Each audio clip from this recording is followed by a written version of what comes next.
বরগুনায় আশঙ্কাজনকভাবে বেড়েছে ব্যাটারি চালিত রিকশা, ভ্যান ও ই-বাইক থেকে ব্যাটারি চুরির ঘটনা। নানান ভোগান্তির অজুহাতে থানায় অভিযোগ করতে ভুক্তভোগীদের অনীহা। গত বেশ কয়েকদিন আগ থেকেই বরগুনা পৌর শহরের আশপাশ লাকুরতলা ও বুড়িরচর ইউনিয়ন থেকে ইজি বাইক সহ মোট 6 জনের বাড়ি থেকে ব্যাটারি খুলে নিয়ে গেছে সংঘবদ্ধ চোরেরা। লাকুরতলার মল্লিকবাড়ির মোড় এলাকায় কয়েকজন রিকশা চালক এবং মোহাম্মদ হিমু খেজুরতলা গ্যারেজ মালিক জানায়, মাস খানেক আগে রিকশা থেকে 5টি ব্যাটারি চুরি করে নিয়ে গেছে চোর চক্র। এ ব্যাপারে থানায় ডায়েরি করা হয়েছে, চলছে অনুসন্ধান। আমি মোহাম্মদ হিমু, আমি একটা গ্যারেজের মালিক, খেজুরতলা গরিসান্না পুরান বাস স্ট্যান্ড। ওখান থেকে 22 তারিখ রাত্রে আমার 5টা ব্যাটারি চোরে নিয়ে গেছে। আমি থানায় জিডি করছি, এই তার কাগজ শুনলাম এখানে চোর ধরা পড়ছে, ব্যাটারি চোর। এই আমি কাগজপত্র নিয়ে আসছি এবং আমার গাড়িতে আমার ব্যাটারিও আমি দেখতে পারতেছি। আমি প্রশাসনের মাধ্যমে আমি আশা করি যে আমি ব্যাটারি হারান যাওয়া ব্যাটারিটা যাতে পাইতে পারি সহজভাবে। এছাড়াও বরগুনা বাজারে 0 পয়েন্ট থেকে অটোরিকশা চুরি হয়ে গেছে দিনে দুপুরে। পাবলিকের ব্যাটারির পাশাপাশি ট্রাক, মাহেন্দ্রা, টমটম বিভিন্ন গাড়ি থেকে ব্যাটারি চুরি হচ্ছে। এ যেন নিত্য নৈমিত্তিক ঘটনা। গাড়ির ব্যাটারি চুরি একটি গুরুত্বপূর্ণ অপরাধ, যেখানে চোরেরা গাড়ি থেকে ব্যাটারি খুলে নিয়ে যায়। বিশেষ করে যেসব গাড়ি হুক সহজেই খোলা যায়, ব্যাটারির ভেতরে তামার তার ও অন্যান্য অংশ বিক্রি করা যায় বলে এগুলো চোরদের কাছে অনেক মূল্যবান। এ ধরনের ঘটনার প্রতিরোধের জন্য হুক লক ব্যবহার, ভালো জায়গায় গাড়ি পার্কিং এবং নিরাপত্তা ক্যামেরা ইনস্টল করা যেতে পারে। তোমার ভোটার আইডি কার্ড আছে সাথে? আঙ্গুলকাটা যেখানে নেবে সেখানে 4 নম্বর ওয়ার্ড, 4 নম্বর গলায় গলাইয়া শিশে মেম্বার। আচ্ছা, এটার গলায় আমতলি। জি জি, আমতলি বসে গলায়। এই জায়গার নাম কি? প্রসেসিং দেখো, পুরো প্রসেসিং করে। এটা হ্যাঁ, কি করে এটা নিয়ে করে, এটা কি প্রথম থেকে কও? মানে এটা নিয়ে কি করো তোমরা? প্রথম কি করো? এটা আমি তো নিয়ে দিই মালিকের কাছে দাও। মালিক করে হে আমার বেশে সে আবার বিক্রি করে নাকি এটা খুললে আবার সব? না, হে আমার মাজন আমার হের বোনের কাছে বিক্রি করে। মানে সে হলো ডিলার, খুলে মালদারে খুললে শিশে বাইর করে। শিশে বাইর করে, শিশে তো একদম অবৈধ। হ্যাঁ, শিশে বাইর করে অবৈধ, অবৈধ শিশে বাইর করে অবৈধ। মানে এই কোম্পানি এই কারখানা কোনমে? না, আমি আসলে কোম্পানি তো ওই যে কেনে যে কোম্পানি, সেই কোম্পানির লোক, ওই চোর চক্রের সদস্য। আচ্ছা আচ্ছা, এর তোমরা এই যে গাড়িতে নেও মাঝে মাঝে ব্যাটারি, আমাদের এখান থেকে প্রায় চুরি যায়, তারপরে যে আপনি খুললে বিক্রি করে। তোমরা কি কি গাড়িতে নাও? শুধু পিকআপই? তোমরা কি নিজেরাও খুললে নাও? না না না, আমরা তো তোমরা নিজেরা খুলে নাও না, নিজেরা খুলে খোলাতা নাও। আমরা হচ্ছে শুধু বড় বড় স্টক যে বড় বড় যে ডিলার আছে, ডিলারের কাছে মাল ক্রয় করি। হ্যাঁ, বরগুনা ডিলার করে। তোমার ভাষায় তুমি আমার বাড়ি জন্মস্থান আমতলি, আমি বড় হইছি খুলনা, যাতে চাকরি করি। এই পাওয়া গেছে। তোমার বাবার নাম কি? আমার বাবার নাম দেলোয়ার হোসেন মুন্সি। গ্রাম কোথায়? গ্রাম আঙ্গুলকাটা। কয় নম্বর ওয়ার্ড? 4 নম্বর ward. Union? Union Baishakhal union. আর তোমার পুরো নাম? বিল্লাল মুন্সি। বয়স কত? বয়স 30। বিয়ে করছো? জি না, বিয়ে করছি, সারা ছেড়ে দিয়েছি। মঙ্গলবার 2রা সেপ্টেম্বর সন্ধ্যার আগে একটি টমটম ব্যাটারি ভর্তি চালক রাস্তায় পার্কিং করে ডিজেল ভরছিল।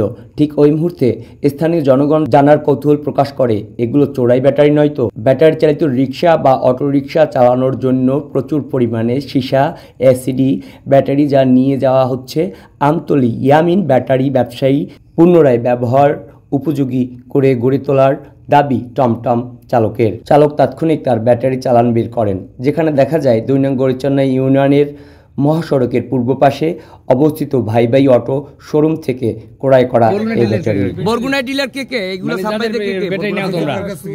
আমার চাচা জানে, আমি তো না না, আর কোন কোন দোকান দিয়ে নিয়েছো তুমি এর আগে? হ্যাঁ, নাকি এই যে বাজারে এমিনের ফোন নম্বর দাও তোমার। আর কোন জায়গায় দিয়ে নাও? এই বাজারে বিক্রি আছে, আর টাউন হলের সামনে আর 4-5টা দোকান আছে বরগুনায়। মানে যে কয়টা দোকান আছে প্রত্যেক দোকান দিয়ে এখানে উপস্থিত যারা শুনছেন, ব্যাটারিগুলোকে সীসা এসিডি ব্যাটারি হিসেবে শনাক্ত করা যায়, যা সাধারণত ইজি বাইকে বৈদ্যুতিক যানবাহনে ব্যবহৃত হয়। পৌরসভার মধ্যে বেশ কিছু ইজি বাইক শোরুম রয়েছে যারা পুরনো ব্যাটারি বিনিময়ে নতুন ব্যাটারি দিয়ে থাকে। তারা এও জানায় তারা কোনো চোরাই ব্যাটারি ক্রয় করে না এবং যা কোম্পানিতে ফেরত দেওয়া হয়। কিন্তু বাস্তবে দেখা গেল অটোরিকশার ব্যাটারি মেয়াদ সাধারণত 2 থেকে 5 বছর পর্যন্ত হতে পারে, তবে এটি নির্ভর করে ব্যাটারির ধরন, রক্ষণাবেক্ষণ এবং ব্যবহারের উপর। এখন প্রশ্ন হলো, এত ব্যাটারি খুব দ্রুত পরিবর্তন করছে ড্রাইভাররা, নাকি এগুলো চোরাই ব্যাটারিগুলো জড়ো হচ্ছে ডিলারদের কাছে? আপনার ব্যাটারি কবে কত তারিখে চুরি হয়েছে? 11 তারিখে চুরি হয়েছে। আপনারা কি থানায় কমপ্লেন করেছিলেন? জি। কি নাম আপনার? আমার নাম হারুন। কোথা থেকে ব্যাটারি চুরি হয়েছিল? খাজুরতলা থেকে। একটি হামকো পিসিবি 25 ব্যাটারির দাম বর্তমানে 24 থেকে 25,000 টাকা। ঠিক একই কোম্পানির ব্যাটারিগুলো চোরাইকৃত ব্যাটারির মূল্য 4 থেকে 5,000 টাকা। ডিলাররা এ সকল ব্যাটারি রিফাইন করে আবার বাজারজাতকরণ করে থাকে, কিন্তু আইনিভাবে ব্যাটারি ক্রয় বিক্রয়ের যে নিয়মকানুন রয়েছে তা কিছুই মানছে না তারা। ব্যাটারি ব্যবসায়ীদের জন্য নির্দিষ্ট কিছু নিয়ম ও আইন আছে, যেমন বিপজ্জনক পদার্থ নিয়ন্ত্রণ HMR, যা লিথিয়াম ব্যাটারির পরিবহন, লেবেলিং এবং প্যাকেজিং নিয়ন্ত্রণ করে। এছাড়া লিথিয়াম আয়ন ব্যাটারির জন্য ভোক্তা সুরক্ষা আইন কার্যকর হতে পারে, যা ব্যাটারির মান নিয়ন্ত্রণ করে। বাংলাদেশে বিদ্যুৎ আইন ও কাস্টমস আইন এর অধীনে ব্যাটারি আমদানি, বিক্রয় ও ব্যবহারের ক্ষেত্রে কিছু বিধিনিষেধ প্রযোজ্য। বরগুনা টাউন হল মক্কি মসজিদের সামনে একটা এটা কি বলে টমটমে অনেকগুলো পুরাতন ব্যাটারি ধারণা করা যাচ্ছে। সব পুরাতন না, নতুনটাও আছে। নতুন গাড়ির ব্যাটারি। আপনারা কি মনে করতেছেন এগুলো চোরাই ব্যাটারি? জি। পুরান বাস স্ট্যান্ড থেকে ওই যে আমাদের গ্যারেজ আছে যে গাড়ি চার্জ দেওয়ার জন্য, তো ওই গ্যারেজের ওই গিয়ে সিং খুঁজিয়া ওইখান থেকে 5টা ব্যাটারি ওরা নিয়ে গেছে 22 দিন আগে। থানায় একটা মামলা করা আছে, জিডিও করা আছে। ব্যাটারি ব্যবসার জন্য সাধারণ নিয়মকানুন ও বিবেচনা, আইনি লাইসেন্স ও অনুমতিপত্র প্রয়োজন। ব্যাটারি কেনাবেচা বা ব্যবহারের জন্য সরকারের কাছ থেকে প্রয়োজনীয় লাইসেন্স ও অনুমতিপত্র সংগ্রহ করতে হবে। লিথিয়াম আয়ন ব্যাটারি বা অন্য কোনো বিপজ্জনক ব্যাটারির পরিবহন, সংরক্ষণ, বিক্রয়ের ক্ষেত্রে বিশেষ সতর্কতা অবলম্বন করতে হবে। বিপজ্জনক পদার্থের পরিবহন সংক্রান্ত আন্তর্জাতিক ও জাতীয় বিধি নিষেধ যেমন HMR অনুসরণ করতে হবে। ব্যাটারিতে সঠিক তথ্য সহ লেবেল লাগানো এবং সকল লেনদেনের সঠিক ডকুমেন্ট রাখতে হবে। লিথিয়াম ব্যাটারির ক্ষেত্রে তৈরি হওয়া নতুন ভোক্তা সুরক্ষা আইনের অধীনে মানগুলি অনুসরণ রাখতে হবে। পুরানো ও অব্যবহৃত ব্যাটারি নিরাপদে সংরক্ষণ ও নিষ্পত্তি করার জন্য নির্দিষ্ট পরিবেশগত বিধি নিষেধ মানতে হবে। সর্বোপরি প্রশাসনের সরকারি নজরদারি থাকলে এই সকল ব্যবসায়ীরা পুরনো ব্যাটারি ক্রয় বিক্রয় থেকে বিরত থাকবে এবং বন্ধ হবে ব্যাটারি চুরি চক্রের দূরত্ব। এই ব্যাটারিটা চুরিটা কমবে একমাত্র আমাদের সচেতনতা এবং প্রশাসনের হস্তক্ষেপই কমবে।